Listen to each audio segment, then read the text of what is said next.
Ladies and gentlemen, welcome back to another edition of the Anything Wrestling Podcast. Thank you once again for joining us. We are back today with another episode. It is the Sean's Dan the Man. Every time. Ladies and gentlemen, my name is the Commish. I am the advocate. I am the one. The only, and I think it's time for the world to know that we need to address the universe directly. Sponsors? Anybody? I mean, today's episode is sponsored by Kirkland Water. Keep it fresh. Also, keep it tight. Get it right, get it tight. Two plugs in one. Also sponsored by Flaming Hot Cheetos. Add some little lemon into the flavor. You know, if you want to check out something that's fresh and hot all at the same time, you can rewatch WrestleMania only on the WWE Network for a non-negotiable but very reasonable price of only $9.99. $9.99? It's not $10. It's not $1,000. Not $1 million. But $9.99. Sorry, you can probably already hear. I'm just rebounding from having lost my voice the other day, so you'll probably hear a couple of squeaks throughout. But I'll try to keep it under control. He doesn't mean to die on this, but he's going to last as long as he can, folks. It's an Iron Man match. Also, keep in mind, once again, addressing all of you, the Instagram page is coming. Again, anything_wrestling_podcast1 at Instagram. Follow, like, rate, subscribe, comment, do your thing.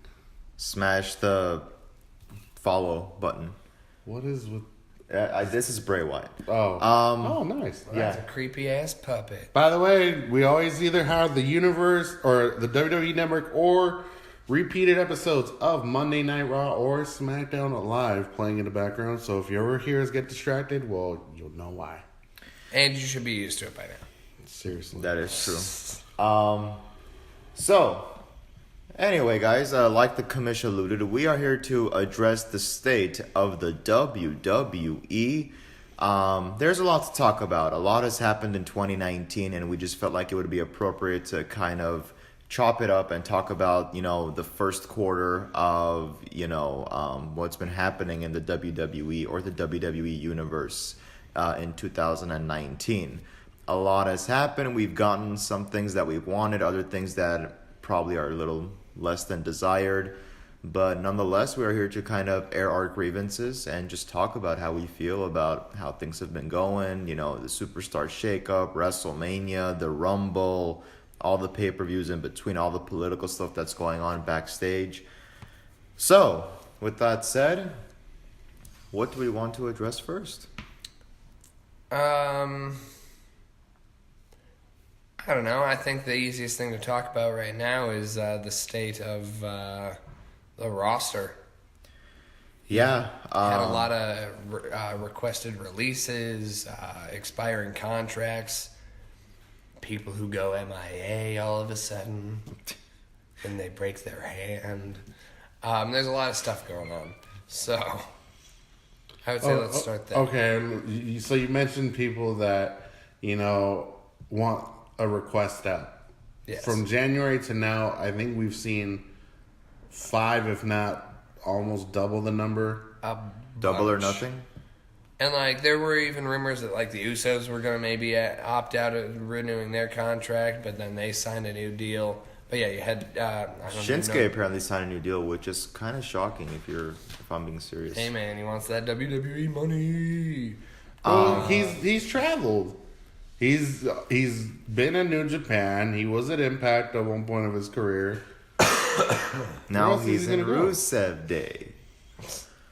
Rusev Day 2.0. Yeah. I think one of the biggest things that we need to address is the status of Sasha Banks. Yeah.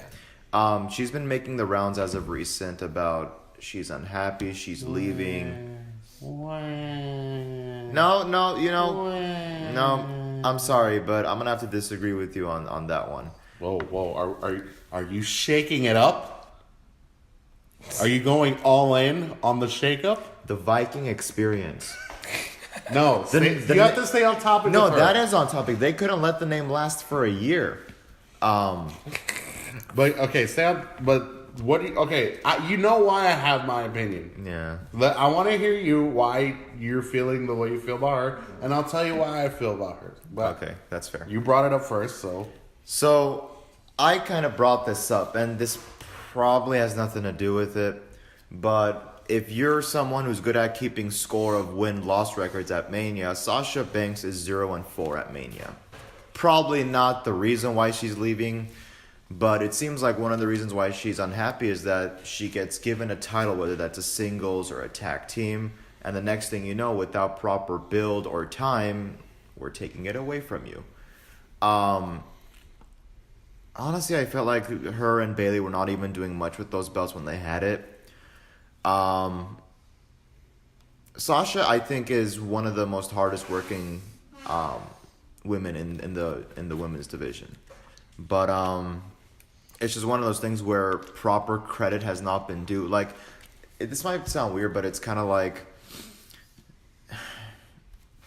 you get what you want, but not exactly. Yeah. It's like when a little kid asks for an action figure of a particular type, and you get him an action figure but of like a different genre, and it's like, we gave you what you want. It's Here like, you go, Billy. Thanks. it is an action figure, but not the one I wanted.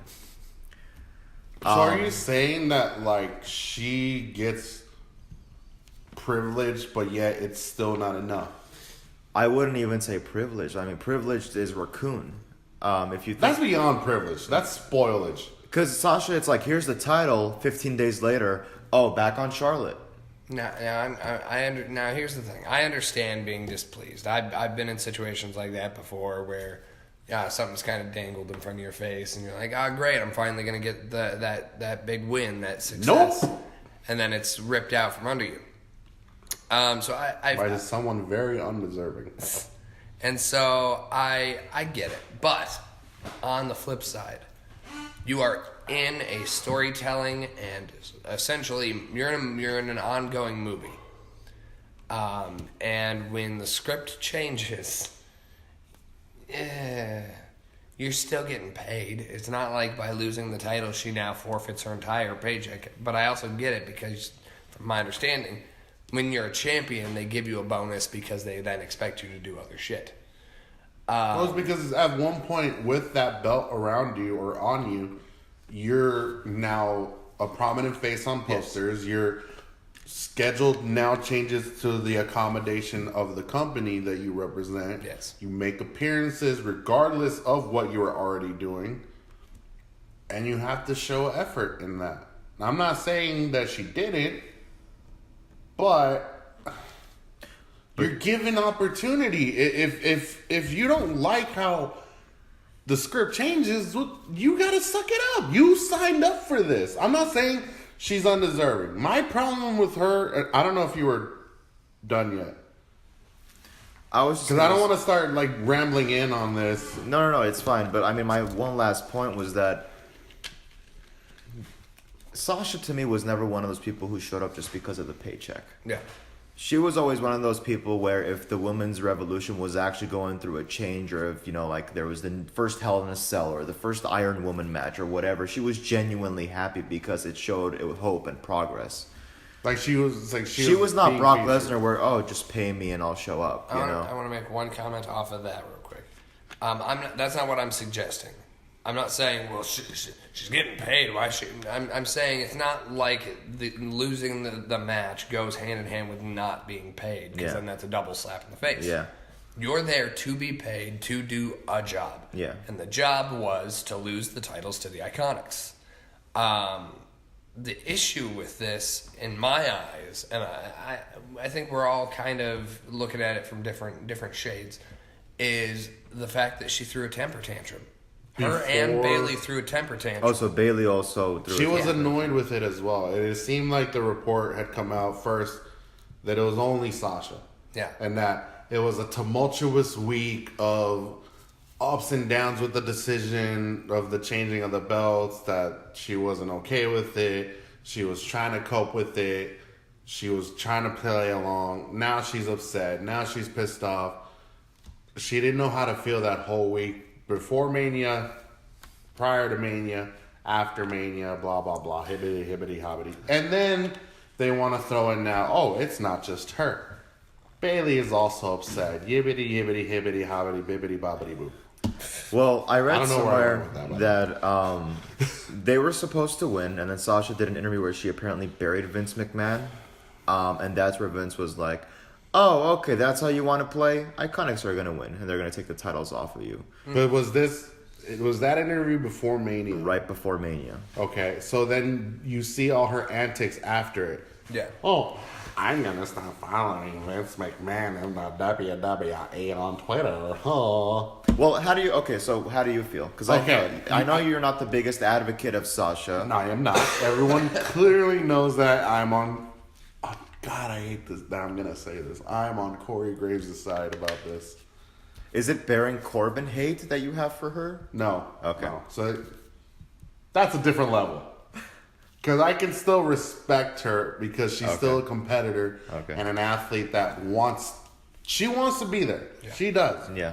My problem with her, and this has been something since day one, it's you put yourself in a position where you're like, oh, I'm better than everybody. I'm so good at this. And it's like, yeah, you proved it. You proved it in NXT where you're supposed to. You get to the main roster, you still prove it, but half the time, where's the fire? Where was the energy that you had then that I really haven't seen in the main roster? Because all of a sudden it's like, well, I'm here now. My cousin is Snoop Dogg. I should get the titles. Why she so? I don't know Snoop Dogg's my cousin. I don't know where to go with this. Well, bless your soul. He is such a sweet boy. Maybe because I just saw the Lacey Evans match and I was impressed. All right, but well, I mean, my thing with her is always been it's like you do candid interviews outside of the WWE, and it's like you're burying your own character by claiming you're the greatest and the best. When it's like, I think Charlotte's better than you. I think Becky's better than you. I think you should have already had your goddamn feud with your quote-unquote best friend there, and she's better than you. Well, okay, that's the thing right there. I was going to ask you, do you think it's a Sasha problem, or do you think it's the booking problem? It's a little of both. Because let's be honest here, not just Sasha, but every NXT call-up, who, with maybe one or two exceptions, they're Who really are the good exceptions? If you have to, you kind of have to line out who are the exceptions. I think you have to go back to the Shield, basically. Shield. If we're being honest, maybe Drew. Drew was a main roster guy before he went back to But NXT. revitalization. Okay, Yeah. all right, I'll give you that. Okay, So maybe with the exception of Drew, the those, yeah. Everybody Charlotte else. and Becky. Becky. She was about to be fired for that horrible Irish gimmick. I mean, don't get me wrong, she's still Irish, but. Well, I mean, here's the charms. thing: is that's what I want to clarify with you? Is it a Sasha problem or is it a booking problem? Because every NXT call, War Raiders. Hold on. That's not who they are anymore. Don't. It's a part of the shakeup. It's a part of the address. We're gonna address it eventually. We should just rename the entire roster. Oh God. Anyways, I don't think it's a Sasha problem. you don't think that? Dan, what do you think? What do I think? Is it Because I'm saying it is. He's saying it's the booking problem. Because think about it, the NXT call-ups in NXT, they're in there. I told you with Aleister Black and Ricochet, when they're on the main roster, it seems more routine and planned and scripted. On NXT, when they went back to have one title match against War Raiders, it felt natural again. It felt like you didn't know what the next spot was, and it's like, oh shit, I didn't see that coming. But on the main roster, it's like, okay, do your fake flip to the, do the flip, sit down, Black Mass, do the 630. I'm not gonna lie, though. I did like when Aleister, Ricochet, and Ali did it last week. That was kind of funny. And the 6-man tag. When Mustafa did the little shoulder roll into the ring and landed next to him, that was funny. But that's what I mean is that NXT, because Triple H gives them free rein and goes, just go, embrace the character, where it's just like, damn it. We were just talking about it. Becky 2 belt is printed as Becky 2 titles on a t-shirt. Yeah, he's a control freak. But I mean, honestly, like, what do you think? He says Sasha, I say booking, what do you think? So here's the thing. I understand the whole booking thing. I also understand not being happy with the booking. Thinking, well, we deserve better, la da da da. But I do think it boils down to her attitude. Thank you. And I like God bless her. I think she's embraced the boss character to where it bleeds into real life. Because you heard back in the day, she was traditionally pretty reserved. She was shy and she wasn't really like, hey, I'm the boss. She didn't click with the character immediately because it was so far fetched for her personality. Yeah. And now I think she's got an ego about her. And I mean, you do that song and dance for so long, eventually part of it's gonna stick. Yeah. And I don't have a problem with being displeased. I don't have a problem with going onto Twitter and being like, we shouldn't have, I don't know, we shouldn't have had to defend the title in a fatal 4-way, wine. But the issue here is the fact that this is, and it seems like they might be trying to work something. Because I don't know if it was an exclusive backstage clip or what, but they had Bayley try to call Sasha. Sasha didn't answer. They've done the shit where she calls. Now, I don't know if that part's a work. She calls out of the Wendy Williams show, goes to the Dominican Republic for vacation, unfollows Vince, unfollows WWE, follows AEW. I don't know if this is all a work, but the issue for me is the fact that she and Bayley apparently were laying on the floor of the locker room, griping and grousing, laying outside of one of their one of their hotel rooms. Whatever. I don't know what they were doing, if they were crying, if they were just bitching, if they were being loud. But the fact that you're causing a scene doesn't speak well to your character, and I don't mean your on-screen character, I mean your personal character. Like your personality, like who you are as a person. That does not show that you're handling this very well. You're handling it like a fucking child. You should still be gracious. Yeah. Because you were still given this opportunity to perform for 80,000 people at WrestleMania for the titles. You're still a part of what is considered still the biggest wrestling company ever. Yes. And I'm not saying you need to necessarily be happy with everything that happened. You don't need to go, oh, well, thank you, Mr. McMahon. You can be upset. But you need to be gracious about the fact that you're even fucking here. Like, he could give opportunities to anyone on that roster if he really wanted to. And we all know that. There's a difference between acting like a child and acting like an adult who's disappointed. That's my thing with her. And that's where I draw in this hatred and this annoyance with her, because it's like, okay, you're bleeding in the reality that you are the boss. You're legit. Whatever. Blah, blah, blah, blah, blah, whatever. I don't know why I keep going to that. Hibbity. But don't go off script on other shows like that. That's what bugged me, because there is an interview I saw back in the day where they asked her if she's better than your favorite. And she's like, yeah, I'm better than her. I know she doesn't like me, but I'm better than her. That was another thing too, was Lexi apparently blocked her and said, I don't want to be around people who... So if you're speaking ill will towards your own coworkers, what does that say about you as a person in the company? You're supposed to be... This is a company that you're all supposed to get along. Your characters are what's supposed to be like rivals or enemies or friends. Out of your characters, you should all be able to get along. Even if it's just being polite. Yeah, there's a difference between professional story movement and being a bitch. Yeah, and sometimes, unfortunately, Sasha does not know that line. I'm sorry, but she doesn't. And to me, the fact that, okay, I'm sorry that you weren't in the main event. You're still in the event, though. You are a part of what is considered right now the greatest women's revolution in history. Because not only is the biggest company like creating this movement, it's helping all the other like brands of wrestling out there in the country have their revolution or inspire Step up their those game. women to step up or find a way like, hey, yeah, I've been at this little low level company for a while. I want to prove that I'm that good. I want to go to WWE or I want to go to Ring of Honor or Impact or even All Elite, you know?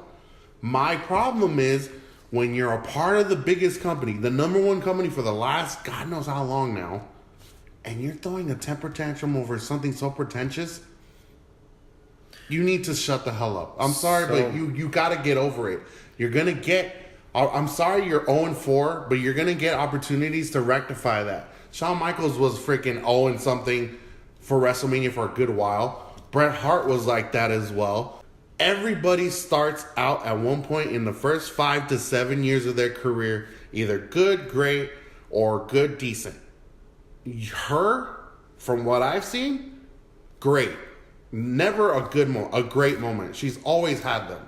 She's always had opportunities. She's been, like you said, first Iron Woman, first Hell in a Cell.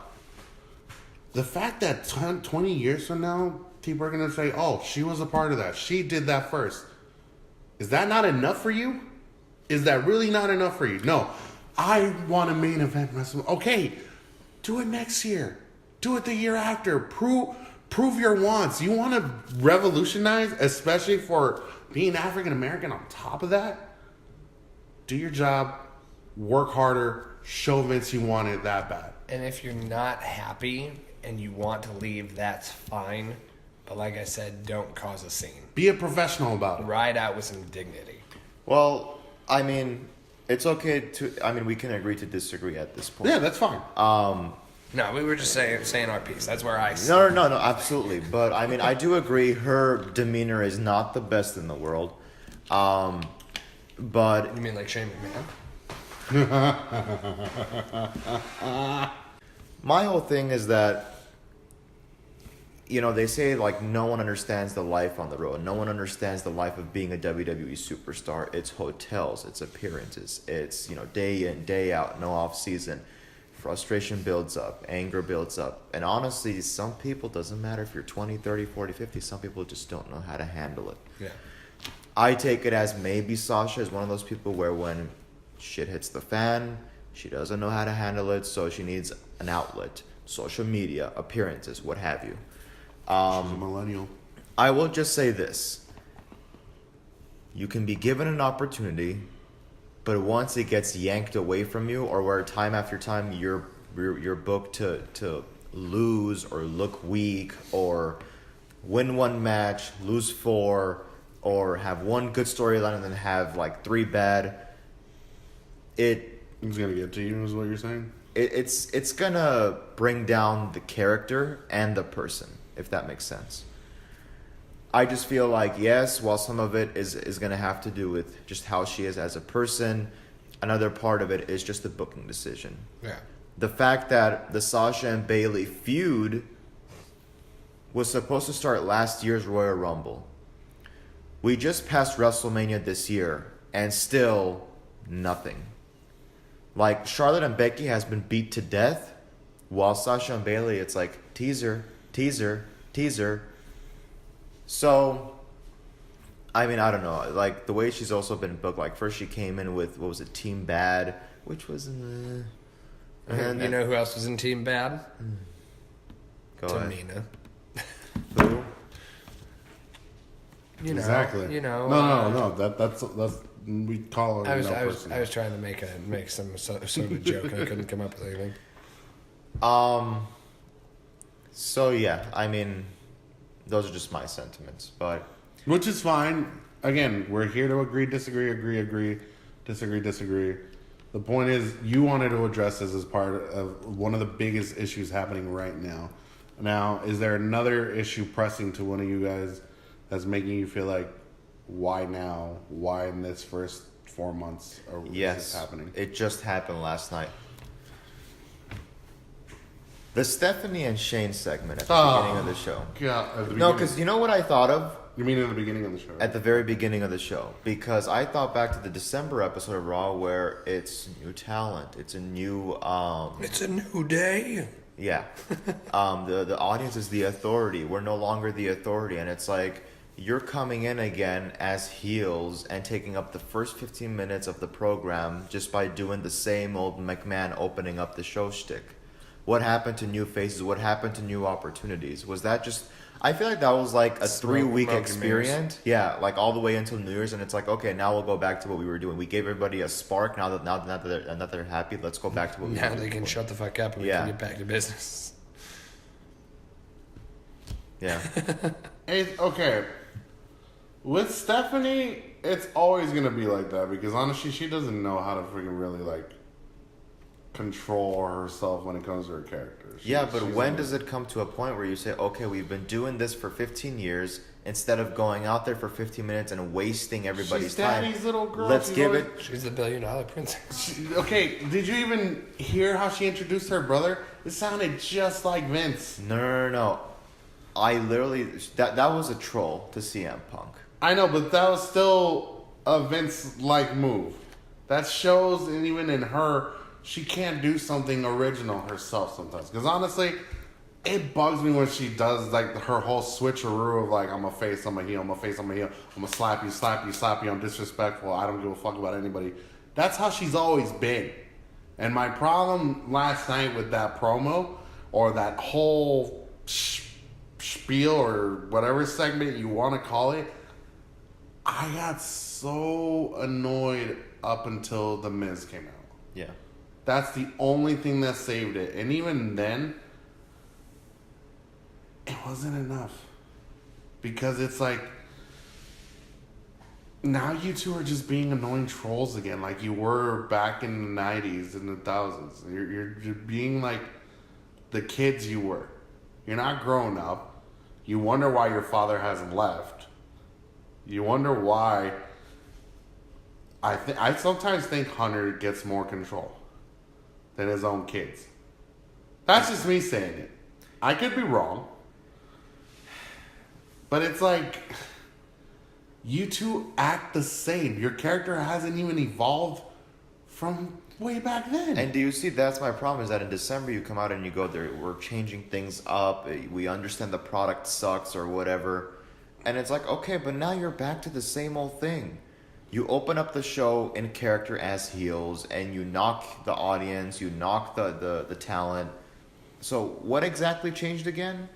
Nothing. I feel like up until New Year's is when we saw that shift of like, holy crap, Raw is being watchable again.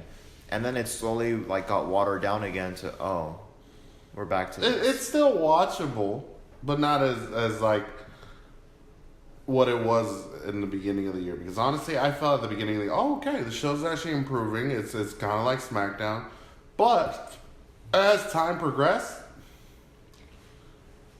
I wasn't feeling like I couldn't watch it like I did back in the summer. Like at one point, if I missed Raw in the summer last year, I was like, I'm okay. If I miss it now, it's like, I'm a little upset about it, but I'm not as like, I don't give a shit like I was back then. Here it's like, oh crap, maybe I might have missed at least one good, decent thing about it.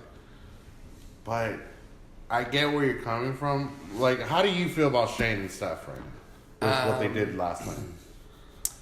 They're kind of all over the place for me. Because since they did the announcement of the authority thing, I think they both had like two or three heel face turns where they keep flip flopping, which is why I'm just I don't really care when they're in the storyline. And that's how bad that is. And that's why I was telling him, I feel like sometimes Vince allows Hunter to have more control of things. Yeah. Than he does his own kids. And that's sad. And maybe it's because they might have business acumen. I think they're both smart business people, but I don't know how much of those two really grasp the wrestling industry.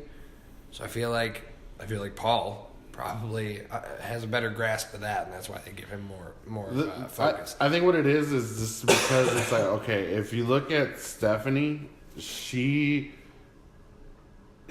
does play very well as the global ambassador for the WWE as far as everything she's done. If you follow her on Instagram, off screen, on screen, it's like She's a great supporting character, but she's not a lead. she's an actress that comes in like, okay, where's my script? I need to memorize it in like 5 minutes. You've had it for a week. Well, why couldn't you just do your homework then? No, I'm fine. Just what do I got to do? Like that's the metaphor I see it with her. With Shane, he's always been like that business capitalist that ventures through your company and knows how to do things. Because when he went off on his own, he created a company that skyrocketed into making millions, and he sold it off, knowing he could come back no problem. On screen, he was doing okay. It seemed like he had evolved from what he was back in the day. But after last night, he just slipped right back. Granted, I liked his heel turn with The Miz. But last night showed something else to me. It showed like, all right, you're still I'm going to mock the Big Show. Whoop-a-dee-doo. Which way did he go? Da-da-da-da. Like, I saw that Shane last night. And I was annoyed with it. And it's like, get off the screen. Just get off TV. I think we need to stop with the whole McMahon opens up the show. Because it takes away from talent. It takes away from something that you can do with a superstar. Like, have you noticed when Hunter opens up the show, he's there for like 2-3 minutes. And then he's like, all right, this is who you're seeing next. Peace out. I'm going to go run the show in the back now. I would rather that we start the show with a match every week. Every episode starts with a match. Cut entrances. Both competitors in the ring. Or just, not even that, just have, like Michael Cole does. He introduces the show, you already hear someone's theme music hitting. That's your first match. Just start right from there. Or what it used to be. You saw whatever the Raw intro would be, and instead of like, oh, someone's coming out for a promo, someone's already coming out to wrestle. And then you can have your dumbass promo right after, or whatever you want. I was also going to bring up some of Stephanie's, like, I feel like she's one of those people where, like, good intentions, but some of the stuff has just been very questionable. I remember there was that one time, this is like a couple of years back, of course, where she's like, oh, like, I'm glad for the women's revolution, like, equality, and it was AJ who kind of went out and said, yeah, except for the pay, right? Oh, thank you, AJ, for speaking your mind. And it's like, yeah, you were trying to throw it out there that it's all equal. We're doing like everything equally. No, not really. Or like the jab she takes at CM Punk. It's like, okay, you know, if she has a problem with your father, why are you getting involved? You know, or like the whole China thing. It's like, oh no, we're not gonna accept China the second she passes. Let's put her in the Hall of Fame. Yeah, I think yeah, that's the right move to do. I always wondered at that point after the Hall of Fame 2 weeks ago. I was like, I wonder how okay she really was when Hunter and Sean were talking about her. Yeah, you know. Nah, but anyway, that's just me. But I still, like I said, it's a cop out that she gets inducted that way As a team, yep. not as an individual. Yep. That's one thing I wanted to address. The pettiness of this family with certain individuals that are more than deserving already to be in this Hall of Fame, but yet it's like, all right, we'll bury the hatchet, but we're only doing it because we have someone that's an in-law of the family helping us do this. We're being unpetty, and it's all thanks to Hunter Hearst Helmsley, to Triple H, to Paul Levesque, and it's like, you see what this man is trying to do for this business that he loves and that he breathes and will live and die for.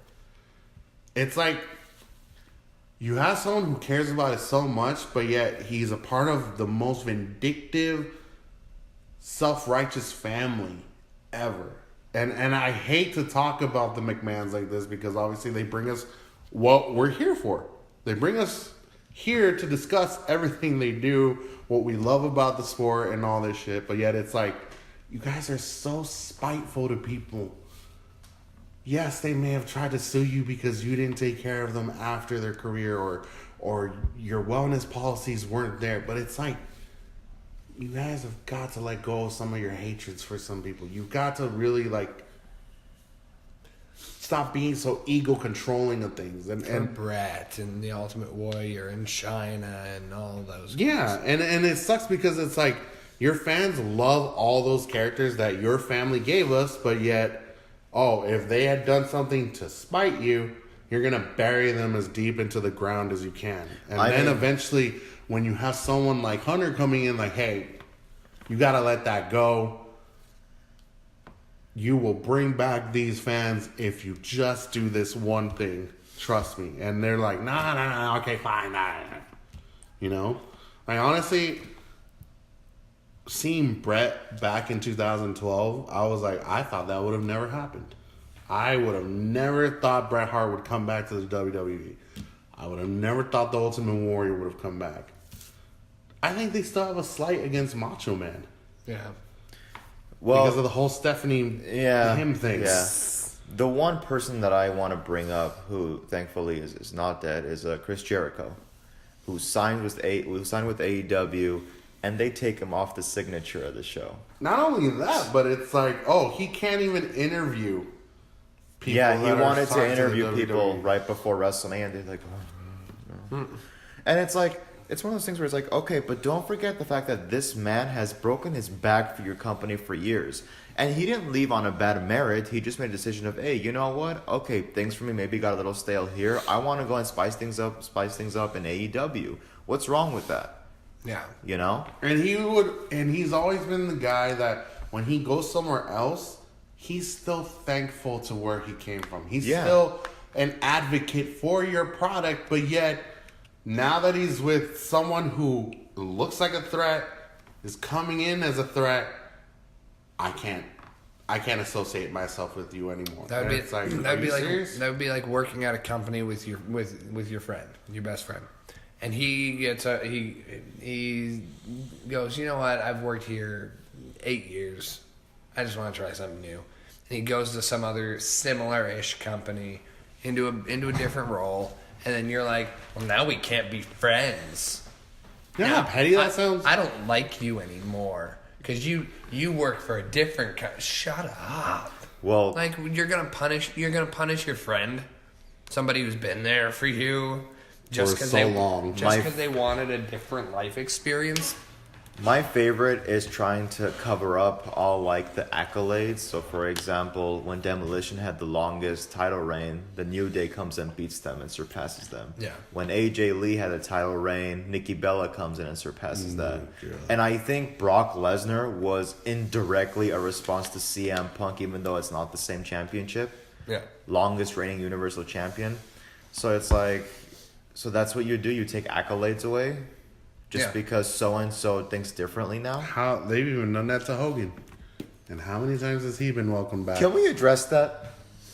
So are we done with Jericho? Sure. Okay. What do you want us to speak about on Hogan? I guess I'm taking a survey here. Hey, yo. In all honesty, and again, we can agree to disagree. Do you guys feel that the WWE overreacted in blocking, removing Hulk Hogan completely after those racial slurs came up? Let me address my opinion first, and then you guys can go forward. We all love the Hulkster, one of my favorites. He is not immune to not making a mistake. Even though sometimes, because I feel like people get wrapped up, the immortal Hulk Hogan, the good guy, the superhero who would defeat all the villains. You forget they're human. We got that reality check with Roman Reigns where it's like, oh shit, no, this guy's human. I don't condone racial slurs. I'm not an advocate for them at all. But Hulk Hogan has said, you have to think about it. I was at a low point. Wife, kids, everybody left me. A wrestling career was down the drain. I was not in a good place. And when you're not in a good place mentally, you say and do things that you probably wouldn't do when you're in a normal state. I'm just saying. And again, African American wrestlers have come out and said, we know Hulk Hogan and we know he's not a racist, he probably just had a second where he just said something just to get it off his chest. I mean, we're not all exactly, goody two-shoes, even behind closed doors. I just feel like it was an overreaction, and it's not like it just happened at that point. It had happened like 7 years prior to when they blocked him out of the WWE. I'll agree. I'll agree that I think it was a little dramatic. Sorry to cut you off, I would say tops, give the guy like a 6-month suspension or a 6-month we're not going to mention you. We're not going to, or just don't work with him for a minute. Sweep him under the rug, but allow for him to come back. There's a difference between putting distance between you and the source of controversy and being like, the source of controversy never happened. Andre got slammed on his own. He did a front flip. Yeah. I think the degree to which they responded was overdramatic. Yeah. I understand the emotion of we're supposed to stand for good things and image for of the company, bullying and positivity and da da da da da da. So we can't associate with this. Then don't associate with him, but don't disassociate with him, because he's still that's the big thing I think with. There's a double standard here. If Brutus the Barber Beefcake was the one that came out and was hurling racial slurs, WWE threw him to the wind, I don't think anybody would bat an eye.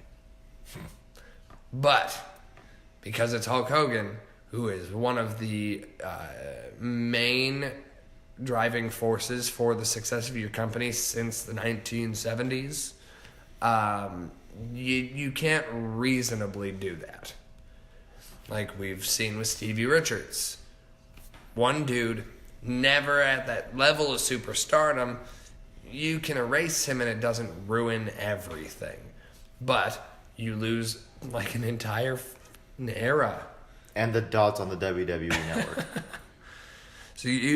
So going that way with somebody like Hogan is weird, questionable, and probably excessive. Yeah.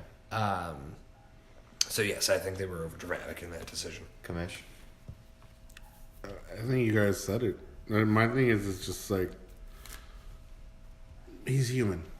Yeah. That's what it boils down to. Everyone's human. Everyone makes mistakes. Everyone gets caught out of character when they do something behind closed doors that you're not supposed to do. But that's why they're called closed doors. Yeah. It's because sometimes you're not your usual self. You could be in a bad state. You could be incoherent. You could just be an a-hole about things. And it's just, we're prone to that. We're allowed to make mistakes, but if we have to be held accountable for everything, even behind closed doors, I'm pretty sure if we look behind closed doors of the McMahon family, you'll find a lot of fucking things you don't want to see. I'm pretty sure we'll find a lot about a lot of people You'll see Shane and Stephanie's baby. God. Worst storyline ever. But you get the point. And I'm not saying that, Hulk Hogan has to be the immortal. He has to be the standard of what an American icon is or a hero or whatever. You have to be realistic. No one's perfect in this world. Unless you're Jesus Christ. But even then, I still find that questionable. Okay, going over to religion now. No, hell no. Because at that What point... did you guys think of McMahonism? What? The 2006 storyline where he's like, I'm introducing a new religion, McMahonism. Went to church. Vince. Oh, Vincent. Oh, Vincent Kennedy. I think Joey Styles' promo said it all. He mocks God. He mocks God. He does. He does. I mean, it's wrong. I think I know Hogan has even said it's wrong, but you don't judge someone on their lowest point. But Vince is gone, and this is my problem because someone tried to spin it on him. Oh, what about when Vince used the N-word? What about the times he's used racial slurs? And he's gone on record saying, "Look, what you saw on television is a character doing that. Am I condoning it? No. I don't condone the character, but I'm playing the character. Who shouldn't do that, because obviously Booker T threw a fit about it. John Cena even was like, "What?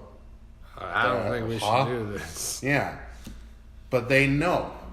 And my thing is that if you know what a character is, cool. I still find it kind of cringy anytime I run by those segments, though. It's just like. I think because you look at it from the 2019 perspective. No, I look at it even in 2005. I'm like, the fuck is? But I feel like in 05 it was like. Now it's like,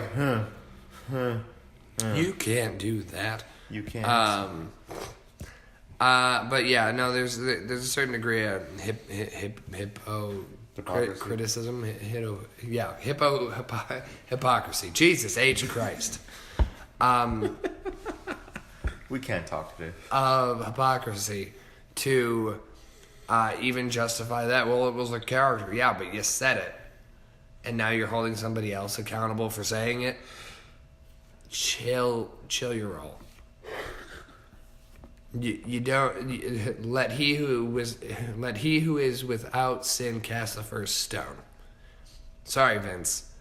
You get no stones. No, he does get one. I'm not talking about the grapefruits. No, I was talking about Stone Cold Steve Austin. Oh, jeez. Well, that's the stone being thrown at him. But yeah, that's me. Anything you guys want? I feel like I've just been like going off of my stuff, but anything you guys? No, like you kind of addressed some of the things that have annoyed us as far as like this whole thing with Sasha, the whole thing with like. Can we talk about? Okay, I guess I'm taking over again, but can we talk about Mania? Which part? Everything he didn't like. So, Commish and I did this last night, and I guess I'm taking another survey here. Hey, yeah.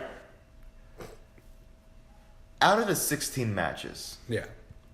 how many of them would you say You can honestly say you liked? or has replay value? Like, you would go back and go, I want to see this again. I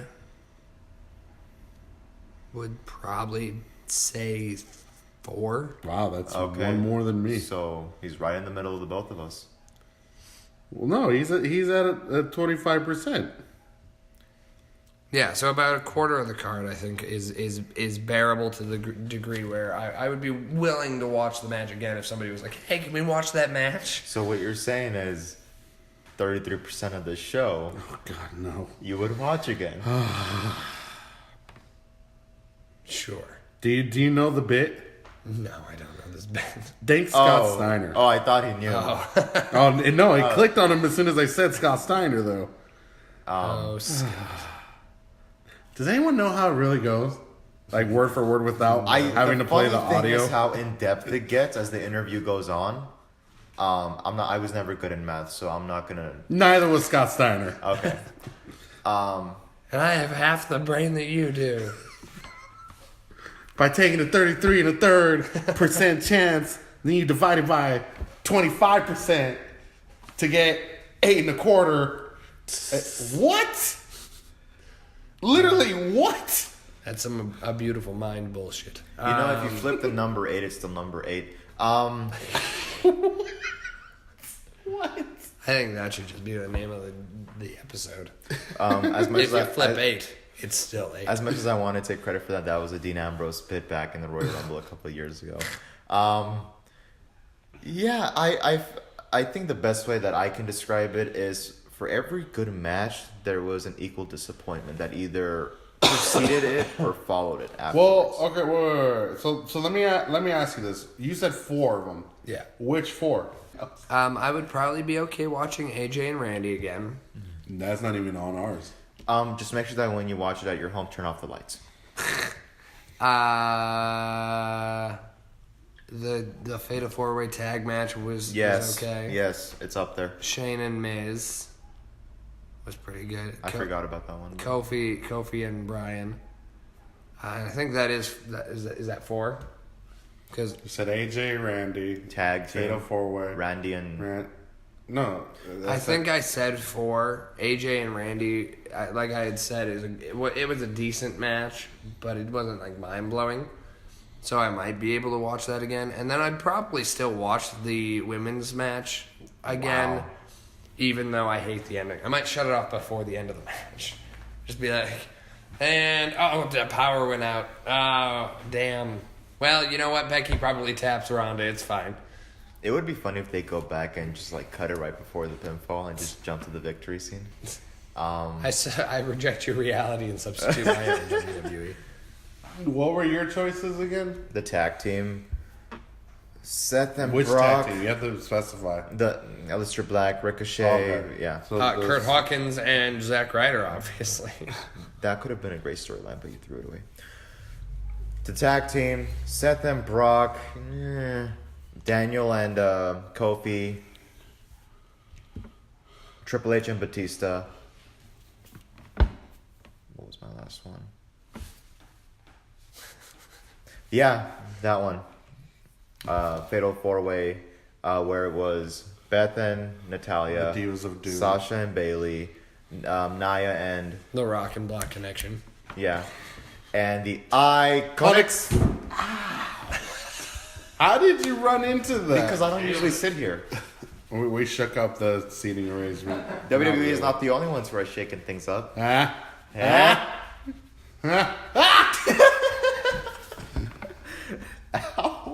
He is really hurt. No, It's like it hit his funny bone. Yeah, that's exactly what it is. Oh, It's the funny bone. Jesus. That would be a great finisher for a wrestler. The funny bone. Just hit someone in the funny bone and just have them. Or just hit him and then like twist it in a way where they have to tap out.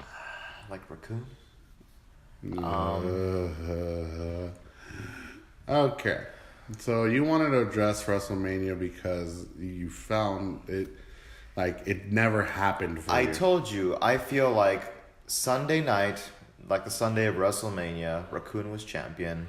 Then I woke up Monday morning and Becky was champion. And not in a good way. Not in like, man, that match, like, wow. It was like, oh. Like it was the greatest way to end the show. Yeah. They get their prominence.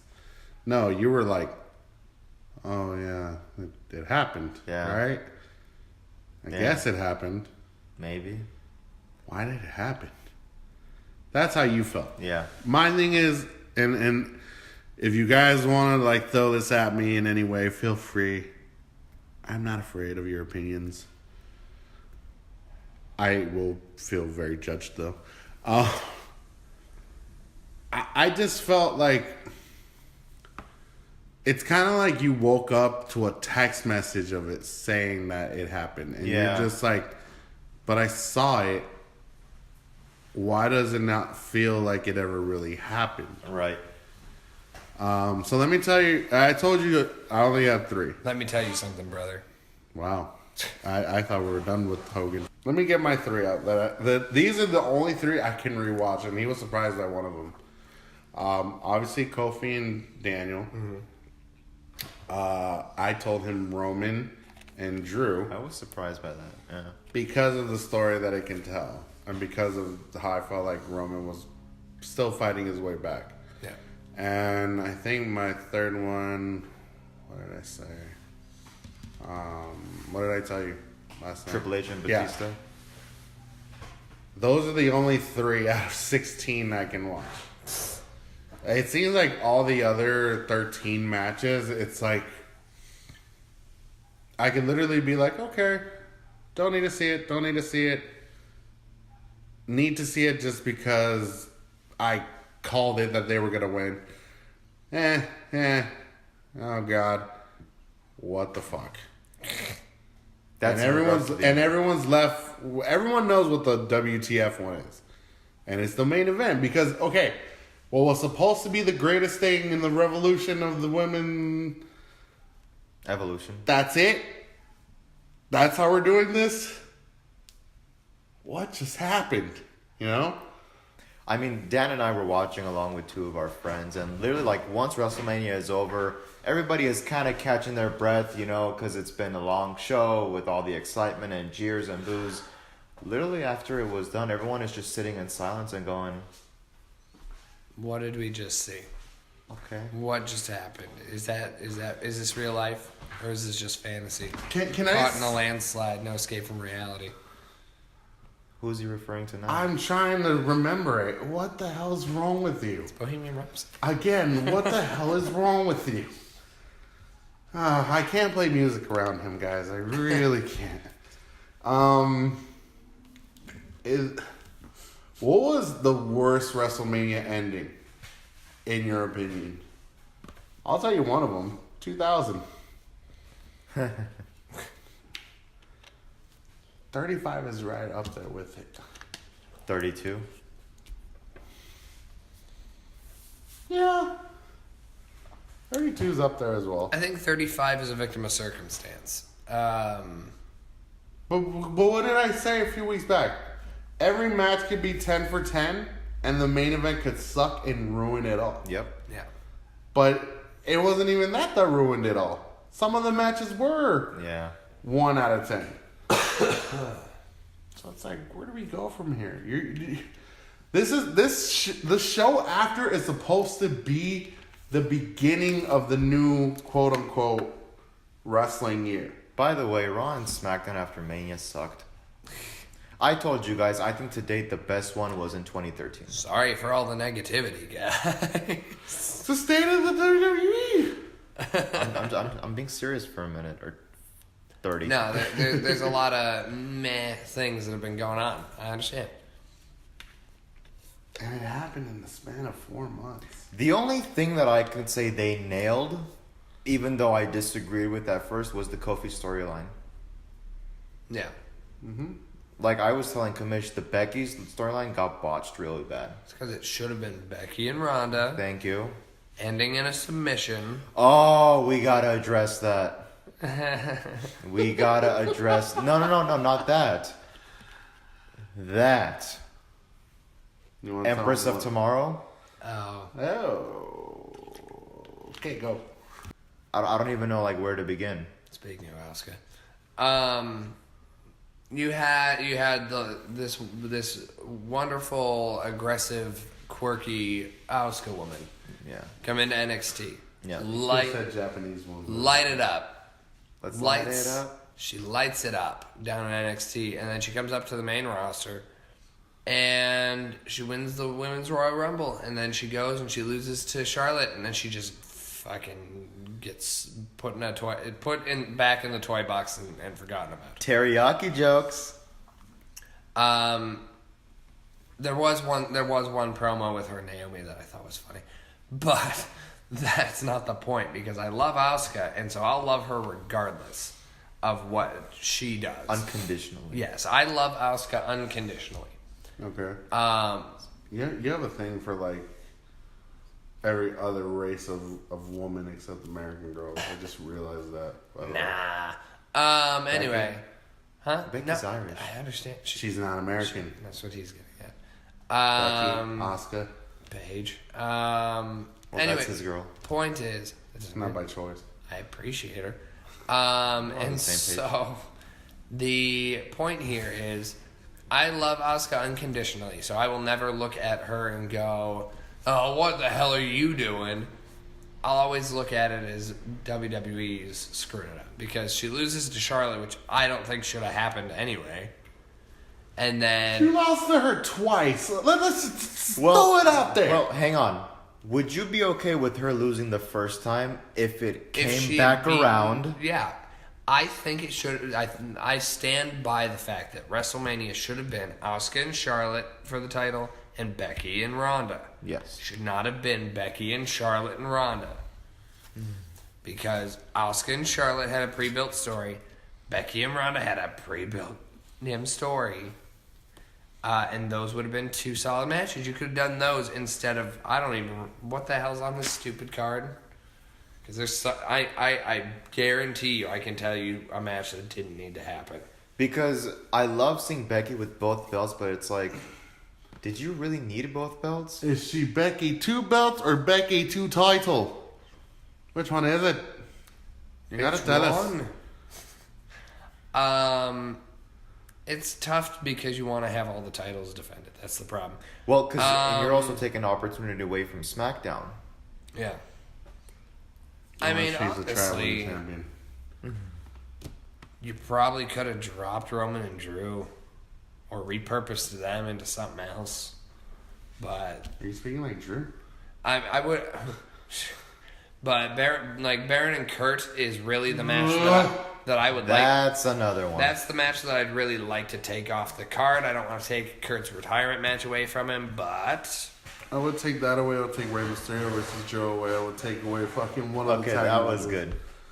What? Joe and Ray was well, good. we. It was a minute. Booker T didn't even get a chance to be up. Here's Call the me thing. crazy, that's exactly how it was supposed to The be. reason that I'm like, I don't need to take away the Joe match is because it was only a minute. It's not, that doesn't eat up that much of your time. And it served its purpose. I guess. Oh, I could take away Finn and Bobby. I Yeah. could definitely take that match. That could have been like 2 minutes with the Demon King. Or you could have said, fuck it, and put them in the Battle Royal, because who the fuck cares? Hibbity hibbity. Again. But then that opens up a slot for a good story-based women's match. No, it brings full circle what should have ended. Well, I mean, here's the thing. You give Asuka the title. Back. Or if we had to have a multi-woman match, I think I briefly said, why don't we just make it a fatal four-way at this point? Jesus. Just throw Asuka in there too, but... So you give Asuka the title. She has a pretty garbage title reign. Like, I think her only title defense was against Becky at the Rumble. Yeah. Which was a match. She tapped Becky. Garbage match. You make her lose like 2 weeks before Mania. And you don't even have the decency to make her win the uterus trophy. It's triumphant return, by the way. I thought that was the least you can do. It was like, hey, we screwed you over, but go out there and win this match. No offense to Carmella, but who in the back decided she should win it? I was pulling for Nikki. Just saying. You wanted to see Nikki play? Yeah. Oh God, please! She's married, for Christ's sake. Yeah, how does she? Never mind. Here's my thing. Like, I just feel like you have Hunter going out across the world sometimes to bring in the greatest talent, and when he does, it's the greatest thing you see on NXT, and the main roster, however, it plummets down to shit. Because who is in control of the main? Vincent Kennedy, Kennedy? McMahon. McMahon, I mean, Mr. Kennedy. Anderson in parentheses. Kennedy.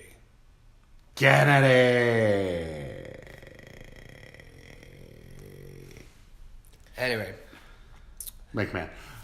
My point is, you shouldn't bury someone that is one of the greatest talents outside of Asia. Especially when they've had such a long reign of being undefeated, of being a champion, and you job her out. Like, why would you do that to her? Dan, Why?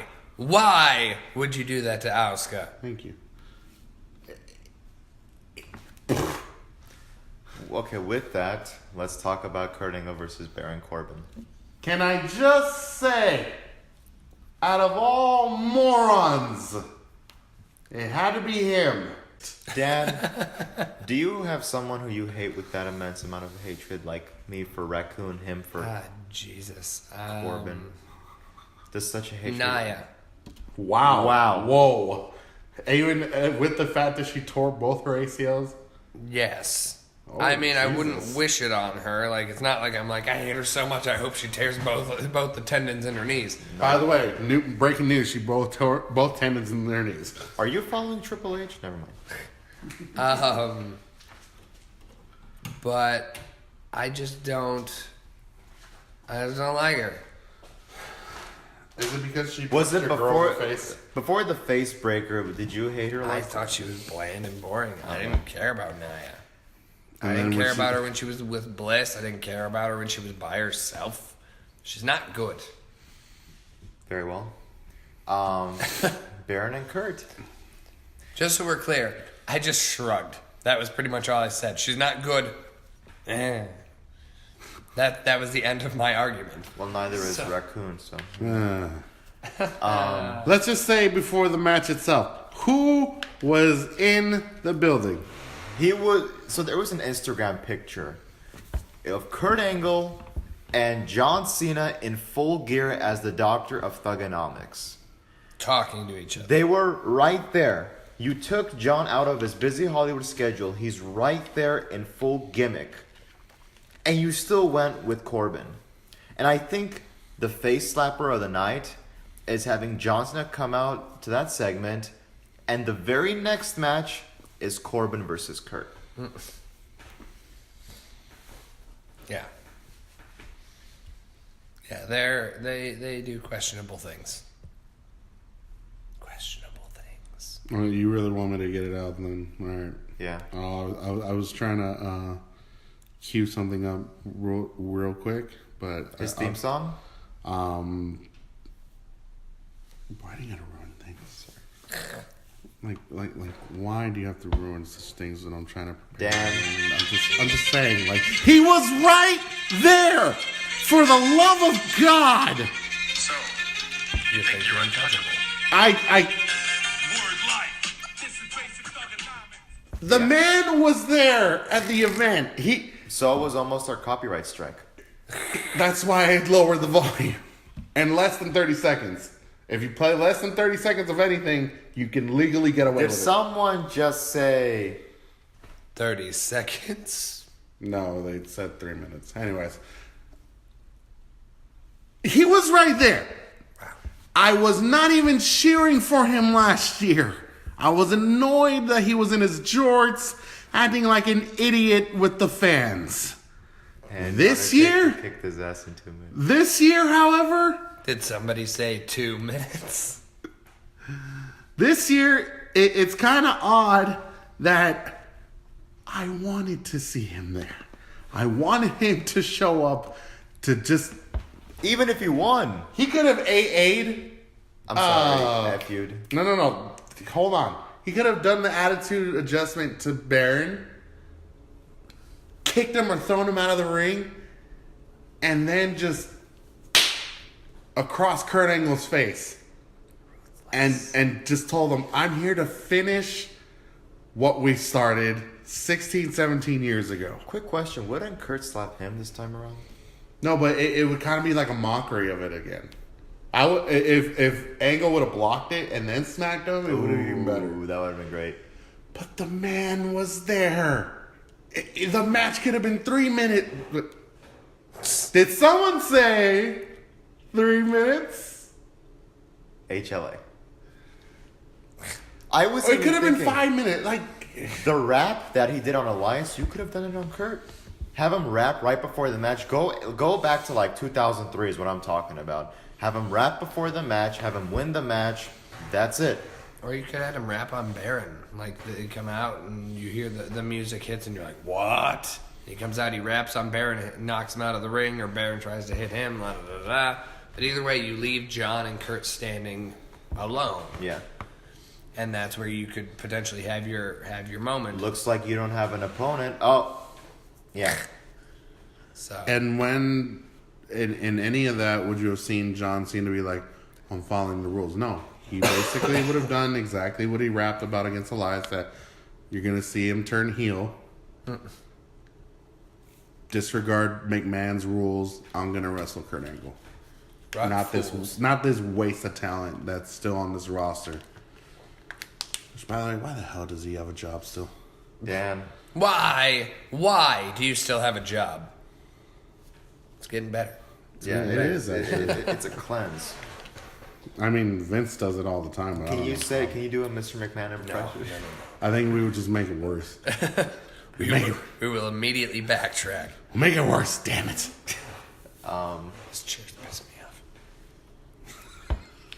Anyways, the fact that I would have cheered for John Cena at WrestleMania, please be careful with it.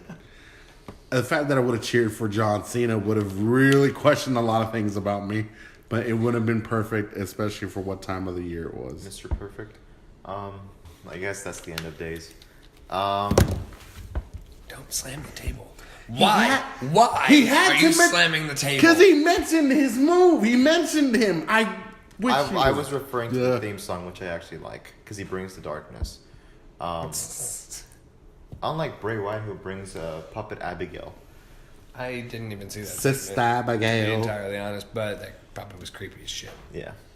Not even in like a good way, just like, why are we doing this? Annabelle. How many versions of Sister Abigail are we going to see that aren't a real person? Are we ever going to see Sister Abigail? I think Is Nikki Cross going to become Sister Abigail? Wow. You know what? No. I like that. That'd be a fun character change. By the way, hey, props to Nikki. I don't know if you guys follow her YouTube account. She like actively puts up videos of like backstage creepy shit. Character development, I like it. Old school mindset. I watched her interview I don't know who it was. It was an interview of her, and she was just plain faced, and she was interviewing somebody. And she said like, "What's your favorite food?" or something. Did you see like a couple minutes into that interview where she's like, so apparently she's a big Stone Cold Steve Austin fan. And she's like, yeah, I would love to play with Austin. I'll tell him, hey, Austin, it's 16 minutes past 3. Let's play. Get it? Because it's Austin 3:16. I do get it. What is wrong? Did someone say 3:16? No. No, it doesn't work. 16 minutes after curfew. What? I don't know. Oh, shoot, I didn't mean to- Anyway, anything else we want to address? I think we got it all out. So there you go, guys. We addressed the state of the WWE first quarter, or the first 33% of 2019. Thank you so much for joining us, and we will see you all next time.